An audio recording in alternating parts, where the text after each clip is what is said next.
सुप्रभात मेरे प्यारे बच्चों, आप सब कैसे हैं। आशा करती हूँ कि आप सब स्वस्थ होंगे, सुरक्षित होंगे। देखिए बेटा, सबसे पहले हम हिंदी पाठ्य पुस्तक पढ़ेंगे। पलाश हिंदी पाठ्य पुस्तक कक्षा 6। दूसरी हमारी पाठ्य पुस्तक उज्ज्वल हिंदी व्याकरण कक्षा 6 है। आइए अब हम PT1 सिलेबस जानते हैं। PT1 का सिलेबस हिंदी पाठ्य पुस्तक पलाश, आया बसंत, पाठ 2 गिल्लू, पाठ 3 मित्रता, हिंदी व्याकरण उज्ज्वल, पाठ 1 भाषा लिपि और व्याकरण, पाठ 2 वर्ण विचार, पाठ 3 शब्द विचार। आइए अब मैं मिसिज नम्रता गुप्ता आपको हिंदी पाठ्य पुस्तक पढ़ाने जा रही हूँ।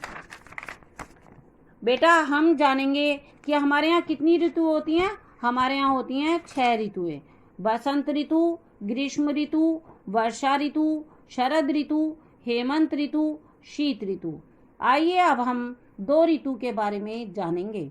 2 ऋतु में बेटा कौन सी ऋतु? पतझड़ ऋतु और बसंत ऋतु। पहले हम पतझड़ ऋतु को जानते हैं। पतझड़ ऋतु अक्टूबर नवंबर के महीने में आती है। इस ऋतु में दशहरे का त्योहार मनाया जाता है। यह ऋतु बेटा, जब आपने पेड़ वगैरह देखे होंगे ना, तो उसमें पेड़ों पर जो हरे भरे पत्ते होते हैं वो पीले पीले होकर और सूख सूख कर गिरने लगते हैं। आपने देखा होगा कि पेड़ सूखने लगते हैं, पेड़ों पर डंडियां सूखी सूखी नजर आती हैं। तो कहते हैं कि जब पतझड़ ऋतु आती है तो दुख का समय आता है। और बसंत ऋतु फरवरी मार्च के महीने में आती है। इस ऋतु में होली का त्योहार मनाया जाता है। आपने देखा होगा इस ऋतु में पेड़ हरे भरे दिखाई देते हैं, पेड़ पौधे।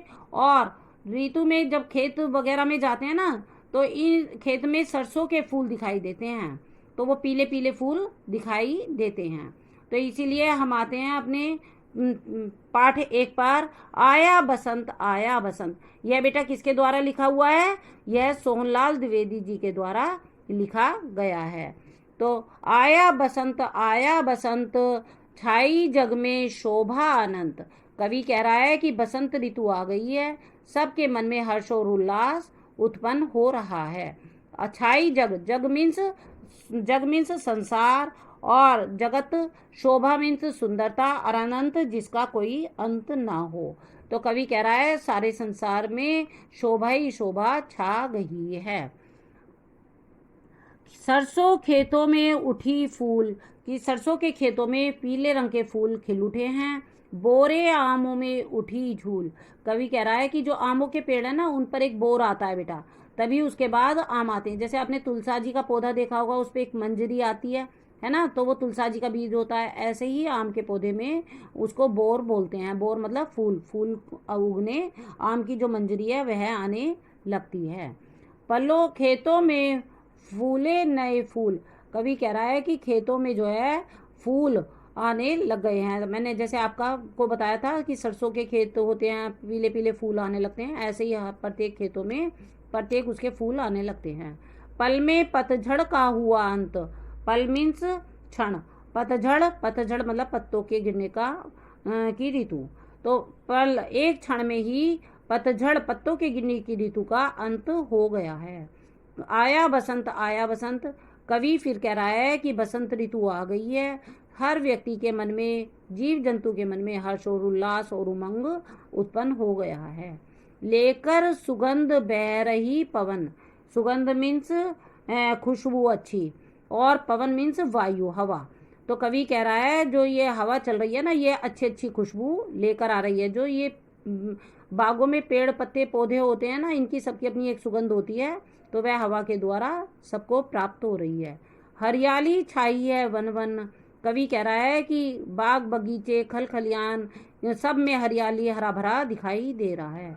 सुंदर लगता है घर आंगन।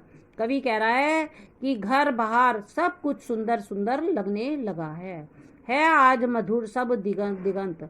कवि कह रहा है कि आज सब कुछ मधुर, दिग मीन्स दिशाएं, चारों तरफ की जो दिशाएं हैं सब मधुर लग रही हैं। कवि फिर पुनः कह रहा है, आया बसंत आया बसंत। अब बसंत ऋतु आ गई है और सबके मन में हर्ष और उल्लास उत्पन्न हो गया है। भोरे गाते हैं नया गान। आपने एक जैसे मक्खी देखी होगी, मक्खी होती है ना, इसी प्रकार बहुत मोटा होता है, वो भोरा होता है, उसकी एक अपनी आवाज होती है, तो वो भी अपना गाना, भोरा जो है अपना गाना गाने लगा है। कोकिला छेड़ती कुहूतान। कवि कह रहा है कोकिला, कोकिला होती है कोयल, कोयल अपनी, उसकी भी एक मधुर आवाज होती है। जैसे आपने इन दिनों में देखा होगा ना, बागों में, आम के बागों में एक कोयल की आवाज आती है, बड़ी मीठी सी आवाज आने लगती है। तो कोकिला छेड़ती कुहूतान, कोकिला की भी एक मीठी मधुर आवाज आने लगी है जीव सब जीवों में सुखी प्राण। जितने भी इस पृथ्वी पर जीव जंतु हैं, सब सुख का आनंद लेने लगे हैं। इन सुख का हो अब नहीं अंत। कवि कह रहा है कि जो ये बसंत ऋतु आई है, इसका अब कभी भी अंत नहीं होना चाहिए, हमेशा के लिए सुखी बना रहना चाहिए। घर घर में छाए नित बसंत। नित मीन्स क्या है बेटा, हमेशा। तो कवि कह रहा है घर घर में, मतलब हमेशा घर घर में बसंत ही बसंत रहना चाहिए। बेटा अब मैं आपको इसकी एक्सरसाइज वर्क कराऊंगी और आपको होमवर्क में इस पाठ की कविता याद करनी है, कविता वाचन करना है और बसंत ऋतु पर एक पोस्टर बनाना है। ओके, धन्यवाद बेटा।